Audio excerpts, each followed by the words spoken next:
When you think about training for the military, you probably imagine bald dudes jogging in perfect formation, crawling under barbed wire, and getting inventive nicknames spit into their faces by their superiors. In reality, military training techniques vary a lot from country to country. Some are insanely elaborate, some are insanely cruel, and some are fine just being plain old insane. Check out these 10 most insane military exercises. South Korea and China force soldiers to have shirtless snow fights. Each winter, more than 200 of South Korea's finest Special Forces soldiers travel to the icy region of Pyeongchang to train in -30°C. Semi-naked troops perform star jumps, push-ups, and other grueling physical tests. Soldiers hold this drill to be able to survive in the enemy's camp, overcome freezing cold weather, -20 below zero in the mountain area. Everything from walking through frozen streams and having all-out snowball fights is done to toughen the soldiers. China also takes part in the same drills. To emphasize discipline and endurance, the Chinese soldiers carried out the exercises shirtless in marked similarity to the widely publicized winter exercises conducted by South Korea's Special Forces. The Belarus Red Berets run the assault course from hell. To become a member of Belarus's most elite combat force, trainees must complete a variety of tasks, including running an obstacle course from hell. After marching 10 kilometers, candidates must prove their acrobatic skill by completing an obstacle course while under fire from Red Berets, and must do so as explosions go off around them. If you think it's hard to run across a balance beam, try doing so while under fire. The usual walls, beams, tires, and obstacles found in a usual course are amplified by a lot of fire, a lot of smoke, gunfire, and instructors trying to knock you down at every turn. It's an obstacle course from hell and is probably a reason why only 10% of recruits make it through training for this elite force. Jumping from skyscrapers and rappelling.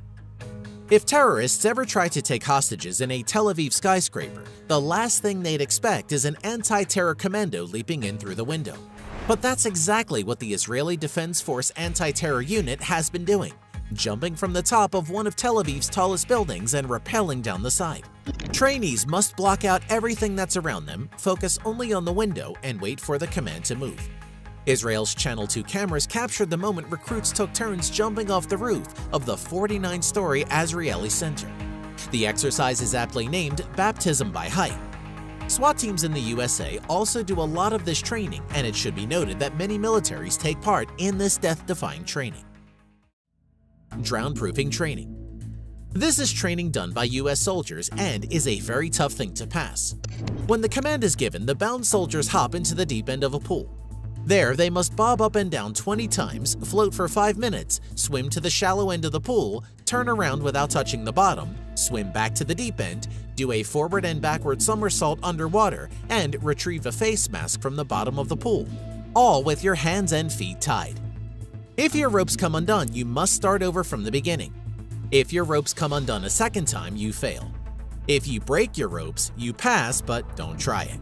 The drill instructors only know of one person that has ever broken the ropes, and they watch you like hawks to make sure you don't cheat. Breaking slabs of concrete with your head. Many fighting forces have marching bands, singers, and performing groups to rally the troops. But China's military is known for soldiers who can break bamboo poles on their backs and smash bricks on their heads. If combat were simply a matter of showmanship, then the People's Liberation Army of China would be near invincible. But military officials have acknowledged that such displays have few practical applications and are reconsidering the amount of time that troops spend on such training. However, such a tough training would surely make a tougher soldier. Special Forces soldiers in Belarus are training for chemical warfare.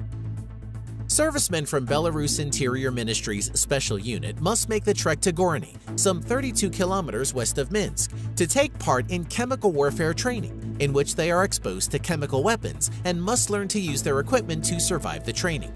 Servicemen have to pass several tough tests before being awarded entry to the elite Red Beret unit, and training to survive chemical warfare is one of them.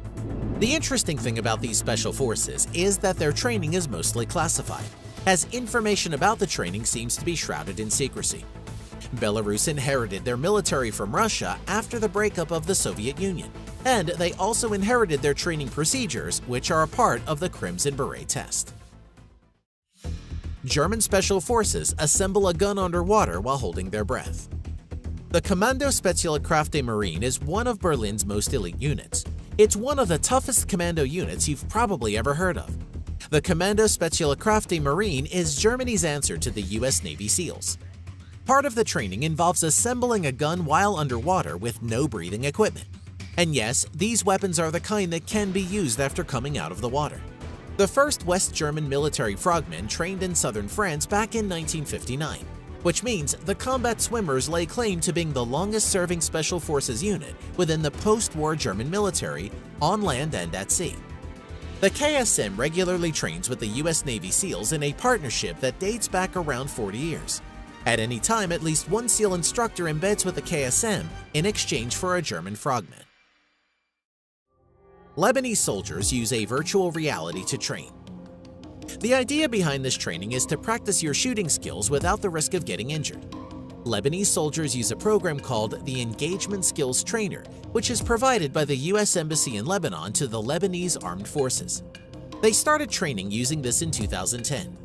The EST 2000 program provides the LAF with the capability to train soldiers virtually on all aspects of firearm training without the expense or potential danger of using live ammunition.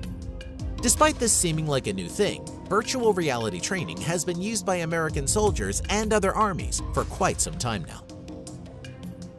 Taiwanese Marines have to crawl across 50 yards of pointy rocks. To become a Taiwanese Marine is probably just as tough as with any other Marine training from a different country. However, the final test of a Taiwan Marine is called the Road to Heaven, but is anything but heavenly. The trainees must crawl through a 50-meter-long path of jagged, sharp coral while stopping to perform various exercises along the way. They do all this while being constantly taunted by instructors and other graduates of the course. The crawling lasts 15 to 20 minutes if you are lucky. The test was created to simulate a marine assault on a rock and coral-filled coast, as not all beaches in the region are soft sand coasts. It has become almost a rite of passage over the years and a ritual for all Taiwan Marines. Chinese Army hot potato game with a hand grenade. Military training is an intense business, involving discipline, precision, and courage that can be called upon in the midst of battle. Soldiers undergoing training in the People's Liberation Army of China take those ideals to a whole different level, as one of their exercises involves a life-and-death game of hot potato with a live grenade. This incredible footage shows Chinese troops stationed in Hong Kong passing a live explosive from one soldier to another until the last one finally throws it in the hole. The soldiers then leap out of the way before it explodes, covering their heads for protection. We hope you enjoyed this video. Let us know which one of these you think is the most insane. And if you liked the video, then don't forget to click the subscribe button, and you'll be notified when we release a new cool video. We appreciate you and want to thank you for watching.